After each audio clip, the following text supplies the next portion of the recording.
I've been on a bit of a plant buying spree lately, buying everything from obscure miniature succulents through to fairly mature and impressive specimen cacti. And it's really got me thinking.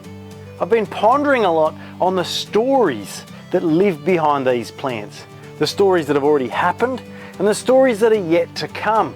Because really, when you think about it, these things aren't merely decorative, they're living things, and every little scar, every little moment adds to their story just as we add to our own. So I thought today I would share with you a whole collection of plants, some of them those freshly purchased ones, and others plants in my collection that have got a fantastic story. In some instances that began with me, but some with stories that can trace back decades to master growers and famous botanists the world over. So today is going to be a bit of a joyful meander through a whole collection of different cacti and succulents, many big, some small, but all of them with a story to tell. So let's start with a plant where I've picked it up in the middle of its story. This is one of my new purchases. It's a Echinocactus rinconensis. A few months ago I was at the Cactus and Succulent Society of New South Wales show, and I saw there a plant of this species, and it so wowed me that I vowed I was going to find one. Now this is the Echinocactus category, and I don't know much about Echinocactus, but I do know plants that I like when I see them, and I love this. But I never could have imagined that I'd find one quite as impressive as this. I bought this from an Australian cactus shop called Spine City. They sell all sorts of fantastic plants, and as you can see, this is already a very mature specimen. I'm led to believe it's about 10 years old. That's 10 years of narrative that have already passed through this plant, and I am now the fortunate custodian to take care of it, maybe for 10 more years, maybe for 50. I guess we'll find out. Now, I suppose the first step in its story with me is in its staging. I had this pot lying around. It's a Mark Martirez pot. As you can see, it's supposed to represent that sort of volcanic rock that some of these plants grow in. And I thought, you know what? That plant and that pot, it's a marriage made in heaven. And looking at it now, I reckon it's an absolute spectacular fit. Besides, I tried putting it in plastic, and these massive spines that curve down past the body kind of got in the way. So I needed something a little bit unique to elevate it out of the ground, and this was just the perfect fit for that. So I'm really happy about hanging on to this plant, letting it grow into this interesting little space, and we'll see what happens from here on in. Joyfully I can see it's already starting to develop some flower buds. Clearly spring is in the air, and it's happy with what it's feeling. So that's the first of my new purchases. Comes with a story already, and hopefully with a very long story ahead. In that very same purchase, I picked up this guy. What a devilishly spined little delight this is. This is a species of Areocyce. The guy that grew it, not exactly sure what it is. So I suppose the first step in its journey with me is to try and identify what this thing is. The fact that it's coming up with these fantastic magenta flower buds might make that a little bit easier. If you know your Areocyce well, Areocyce of course being a South American Andes growing cactus, if you know your Areocyce well, please feel free to let me know what this little thing is, because what this plant has done is it's opened my eyes to a whole new field of plants that I really want to add to my collection. Fantastic. I love those spines. It's a real joy. Now this one doesn't really come with a backstory. I don't know how old it is. Don't know anything about its past. It's a blank slate, a blank canvas. But now that it's with me, I reckon it's going to have a pretty nice story to tell. If we want to look at a plant where we can trace a bit of its story, here's one that we can trace all the way back to the wilds of Baja, Mexico, via a master cactus grower in outback New South Wales. This is a Lophocereus schottii. It's the cultivar totem pole cactus. But this is a naturally growing mutation. Originally, these plants emerged in a stand in Baja, Mexico. This is not what these plants typically look like. It's a monstrose form, that is a genetic mutation. And they don't flower, they can't reproduce sexually. So how do you get more of them, and how do they spread in the wild? Through vegetative propagation. Basically that idea of a plant branch falling off, hitting the ground, taking root, and then growing as a new plant. But because they don't reproduce sexually, it means that every single one of this plant in cultivation the world over is of exactly the same genetic material. It's essentially a clone, a cutting from that original stand. Now, I bought this plant from an old bloke called Lester Myers. Now, in Australia, he's a bit of a legend in the cactus scene. He owns a nursery out in far, far west New South Wales called Cactus World. And it just so happens to be the place that opened my eyes to cacti and ignited a passion. I was travelling out in the countryside for a completely unrelated purpose. Didn't even know it was out there. And we just so happened to drive past this garden that was overflowing with these massive mature columnar cacti. Out the front, a sign saying Cactus World. I thought it was just some kind of weird tourist trap. And I was like, you know what? I have to check this out. There's nothing that grabs my attention more than a tourist trap. So what do? We go in, look at the cacti. I didn't buy anything because at that point in time, it really wasn't my kind of scene. But that thought, that idea just percolated in my brain. It took hold, it festered.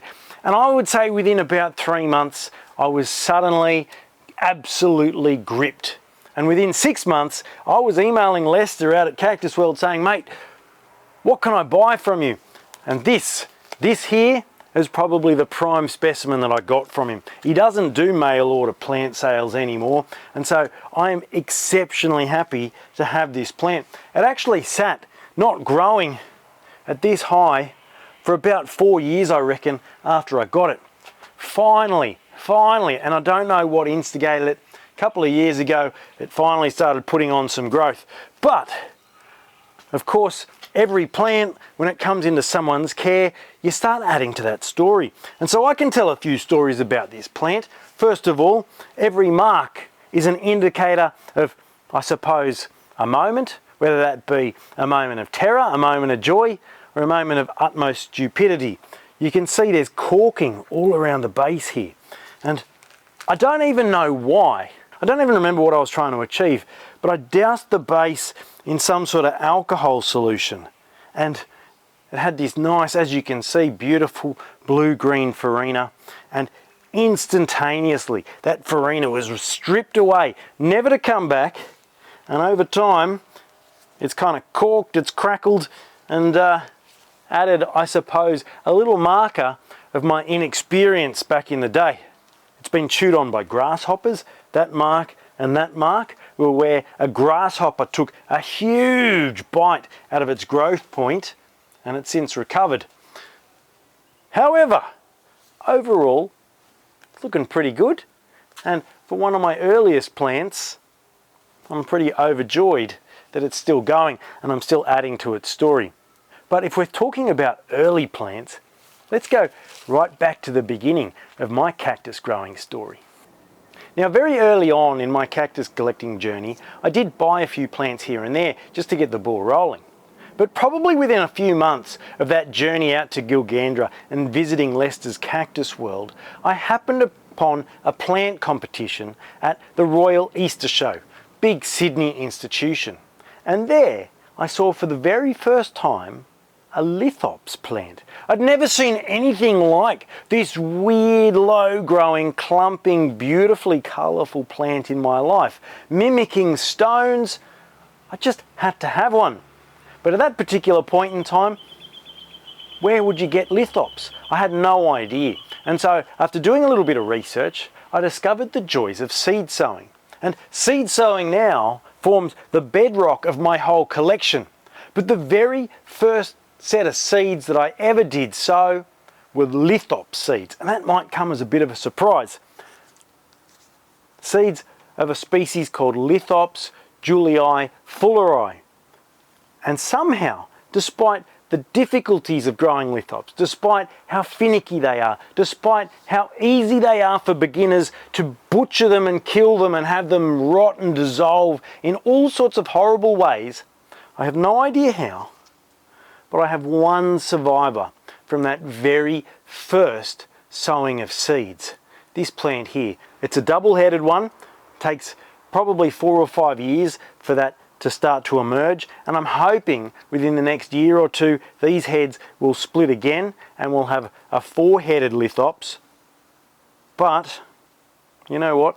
This is a testament to the fact that anything is possible, because in a world where an inexperienced beginner like me can raise a lithops plant to this size without having any idea about what they're doing, watching as all its brothers and sisters slowly succumbed to my stupidity, my errors, and just the general whims of lithops that seem to decide that they want to die at any old point in time. I'm actually really proud to still have this plant. Hopefully I'm not about to kill it anytime soon. And so, looking at the plant that really started everything, let's pivot back now again and look at a few more of those plants that have just entered into my collection. These are Echiverias, and if you look around, there's nary an Echiveria in sight. I've just never really felt a pull towards them. My collection is sort of built on the back of gnarled spiny things, or grotesque mutant things, or plants that have horrible stenches. It speaks, I suppose, to that heavy metal vibe that underpins a lot of my lifestyle. And Echiverias, they're dainty, they're cute, they're beautiful. They don't really align with any of those pillars upon which I've built this collection. But you know what? I've had people in the comments of this channel saying, hey, please, can you talk about Echiverias? So I went out and did a little bit of research. I was like, you know what, can I find some of these plants that match that vibe? And of course, plant breeders being plant breeders, there's something for everyone. And so I got these two, and they're just about the coolest, most gnarly little plants I could possibly imagine.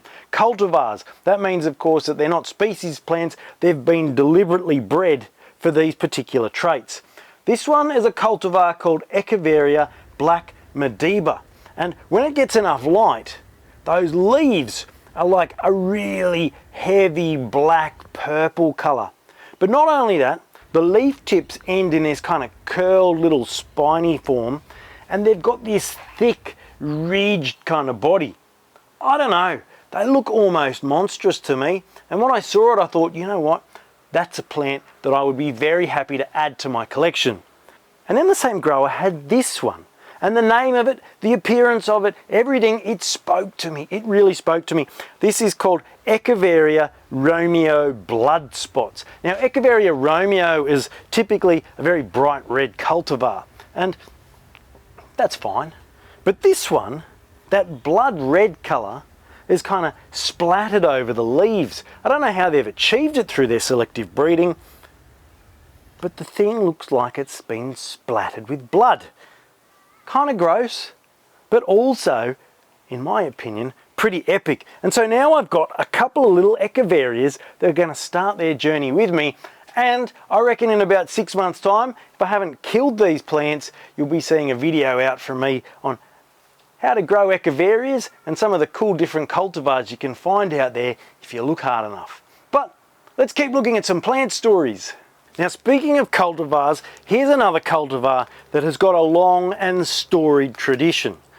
I'm talking about Trichocereus bridgesii monstrosus, sometimes called TBM, and often, for its appearance, referred to as the penis cactus.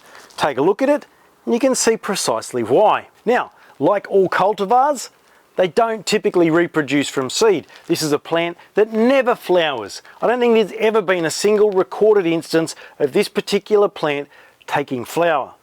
So how do you reproduce it? Of course, well, there are plenty of opportunities here to take cuttings. Just hack off one of those little limbs, or one of those little dicks, so to speak, stick it in a pot, and it'll send out roots, and you've got a new plant. A little clone of the original. Now, This plant is ubiquitous. It's in Australia, but it's in every other part of the world as well. And where did it originally come from? Well, you can trace the lineage of this clone all the way back to a famed cactus botanist. He went by the name Karel Knize, and he travelled all over South America, found lots of different plants, named lots of different plants, but he also had a nursery. He sold plenty of plants, and in sowing some Trichocereus bridgesii seeds, one of them just happened to pop up as a little mutant, looking precisely like this. And I suppose because of that strangeness, that allure, that kind of hilariously phallic imagery, it has proliferated all over. And so a plant like this one, and if you've got one of these in your collection too, it all traces its history, that long narrative across continents, all the way back to the botanist Karel Knize, who had this plant pop up in a tray of seedlings, probably sometime in the mid to early 1900s. And yet, here we are, hey? But the value in a plant story doesn't necessarily have to rely on a master grower or a famed botanist. It can just come from having lived a fantastic life and showing the marks of that persistent existence. This plant is a Pachypodium saundersii. The pot is ludicrously heavy, so you're going to have to excuse me if I seem exhausted while I talk about it. Now, I picked this plant up not from a master grower, but a lady who had been growing cordiciform plants for many, many years, and at the point in her life now where she can't really dedicate the time to care for them. Documented it all in a video, you might want to go and check it out. And you can see this plant, it's scarred, it's gnarled, and it's all the more beautiful for those marks. It's got this little rot hole here where it's recovered from some sort of fungal incident. It's had arms knocked off. I added to that story not too long ago. I was filming a video, walked a little bit too close, copped a few spines for my trouble, and one of the arms right here got bumped off. It's all part of that incredible character of this particular plant. A fantastic addition to my collection, not for the name recognition of where it came from, but because I can look at this plant and know that it's been cherished and loved for decades, and hopefully it's going to enjoy that for many, many years to come, and potentially even beyond my own collecting, because one day what's going to happen with all these plants, hopefully someone will adopt them just as I've been lucky enough to adopt this one and care for it and them with as much joy as I get out of caring for these things. Now, if you're a Pachypodium lover or you just love cool gnarly plants, check out this one. This is the Scary Pachypodium t-shirt. It's available now in the Arid Zine merch shop. There have been people clamoring for this one. It's out now. Get your hands on it, and thank you as always for your support. Now, let's go back and check out a few more plant stories. And sometimes it is the marks on our plants that at the time we find incredibly frustrating. We might be disappointed that a pest has gotten in, scarred the plant, maybe there's a bit of sunburn, maybe a little fungal mark or whatever. But if the plant survives, over time, it's those marks that form into a cherished patina that really do tell the story of the plant. Recently I picked this up on eBay. It's a copy of Poacinarea, and it wasn't really in the best of health. It's fully recovered now. By the time it was sold, fully healthy. But this is a plant pockmarked with signs of mite damage. And for that reason I picked it up pretty cheap, and I imagine most people would have overlooked it. But to me, a marked plant isn't something to be neglected or shunned. Go out into the wild and you'll find those plants, of course, aren't pristine. They're not sort of stable green all over. They're marked, they're bitten, they've chewed on, they've been hacked back to the ground by goats, they've had caterpillars chew out their growth points, they've endured fungal infections, they've endured drought.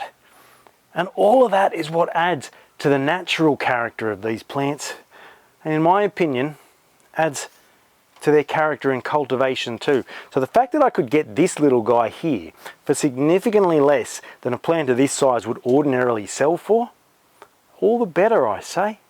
Now when it comes to telling a plant's story, sometimes that starts with the plant itself. Sometimes that story begins before the plant. This here is pretty common. Echinocactus grusonii, golden barrel cactus. You see them in landscapes all over. Certainly not a rarity. But I really love this plant because of not where I got the plant itself. I grew it from seed, but where I collected the seeds from. I was lucky enough one day I was visiting the Royal Botanic Gardens in Sydney to check out their succulent collection. Got a video on that one as well you might want to check out. And while I was there, at the front entrance, there are some really enormous, monstrous Echinocactus just like this one. And at that time of year, they were absolutely swimming in seed pods. Now, the garden staff there, they don't need thousands upon thousands upon thousands of seeds. And so I just happened to pocket one of those little seed pods for myself. I reckon they'd been sitting there for a very, very long time because of probably the 100 or so seeds that I sowed, only one germinated. But that one germination now sits here in front of us, pretty nice looking specimen plant. And so forever, I'm going to be able to know and remember that this plant traces its lineage back to a stately royal location, the Royal Botanic Gardens in Sydney. Parents, impressive specimens, and hopefully this guy is going to grow up to be an impressive specimen just like his mummy and his daddy.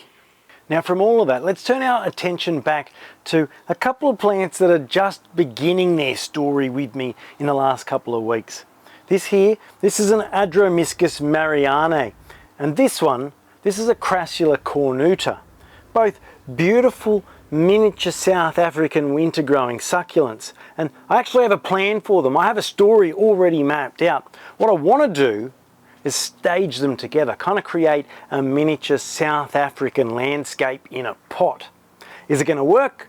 Who knows? But it'll be really enjoyable watching how they develop together. I'll probably end up making a video about it in the not too distant future. But seeing where they are in a year's time, in 3 years, 5, 10, that's going to be part of the joy of watching these plants as they settle into my collection. However, like every story, they always have to come to an end. So let's look at what happens when our plant stories come to that inevitable ending. In this pot, there's a Cephalopentandra echinocactus, or at least it was. This is a beautiful cordiciform relative of the cucumber, and they grow with these magnificent fat cordex and a vine emerging out of the top. They look like molten wax when they really get going. Now, I planted this plant in a garden bed at the start of last summer, and it grew. Boy, did it grow. Never seen anything quite like it. I even made a video about it, I was so impressed. But unfortunately, this plant here didn't take too kindly to our cold winter. And now that cordex is a horrible, squishy kind of mess. Oh, it stinks like rot. What happens? Look at that. No good. I pressed the skin and it caved. Brown water on my hands. The cordex turned to pulp. A smell I can't withstand. Soft, squishy, leaking through. Fermentation, bleeding true. Once a crown, now just decay. I had to watch you melt away. So this is a plant that very sadly has come to the end of its story. And that's just the nature of growing plants. They're living things. Things happen to them. Sometimes they're our mistakes. Sometimes it's climactic. Sometimes it's just an inevitability. They have a lifespan. And when that lifespan ends, off they go. All we can do is enjoy them, cherish them, and look after them as best as we possibly can while they're under our care. And hopefully, many of these plants will outlive us, and we can pass them on to someone else who'll do just the same thing for them. This one though, this isn't getting passed on anytime soon. It's going straight into the bin. Yuck. We've looked at all sorts of amazing plants and their stories today, some just beginning with me, some that have been with me the whole time, and others who I'm just merely a custodian in the middle of their life. And this is one such plant. This is a Lophophora williamsii, peyote cactus, and I've got a pretty decent idea of its story before it arrived with me. But today I thought it might be fun to finish this video up by adding to its story on camera. I picked up this plant from Cactus Vision, that amazing cactus nursery in Sydney, not too long ago.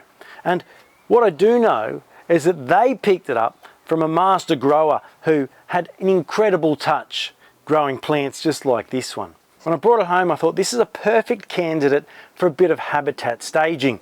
And so I mixed up a bit of that calcareous clay top dressing, threw in some rocks, really kind of smothered it in this stuff, and that beautiful crackling that replicates the habitat out in the wilds of northern Mexico. I think I've done a pretty good job. But what I do know is that this plant has not been watered once while it's been in my care. I picked it up kind of in autumn and I thought, you know what, I'm going to let it settle in, and it's done just that. But now it's springtime. And so what I want to do add to its story by giving it its very first watering. Now, if I top water, I'm going to muck up that clay. It's all going to turn to sludge. I'll lose that really wonderful, characterful cracking that I worked pretty hard to get. However, fortunately, this is in a fancy plastic pot. It's got drainage holes all up the sides, and so I'm hoping with a bit of bottom watering, what will happen is that this plant will send out some nice new feeder roots, and then after that, it's going to plump up. Because what you'll find, lops like this one over winter, they get a bit squishy. It's not a sign of rot. It's actually, I suppose, their survival mechanism, how they endure the winter time. But ideally, after I water it, hopefully, within a couple of weeks, this is going to be a nice, firm, very plump cactus. And if all goes to plan, as it adds to its size, we'll see some new cracks rippling out, radiating out across the top dressing. So, let's go and give this a bit of water, shall we? All right, here we go. We have our water, we have our plant, we have a few curious cactus onlookers.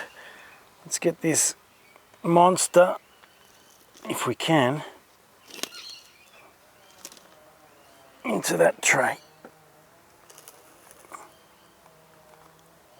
Now the water level isn't too high because I don't really want to flood this thing on its first watering. Just want to get the soil a little bit moist. Let it send out some feeder roots. Don't want to overwhelm it because it's been so dry for so long, and I know that when I potted it up, I gave it a really strong root prune. And so probably doesn't have a lot of moisture uptake capability. So we get the soil a little bit moist, and then hopefully that'll signal to the plant, hey, it's growing season again, it'll send out some new roots, and after that, we'll see it really start to plump up.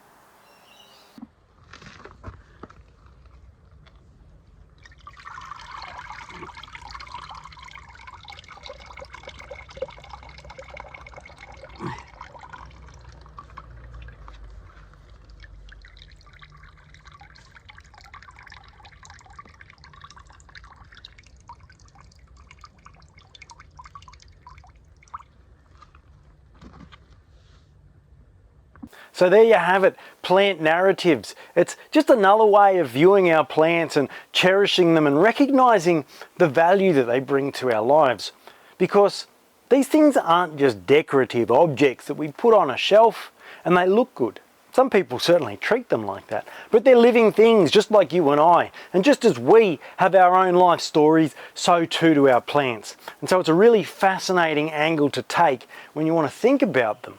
Where have they come from? And where will they go next? I hope I've given you something to chew on at the very least today. That's it for another episode. I hope you enjoyed it. I'll be back next Monday. I'll see you then.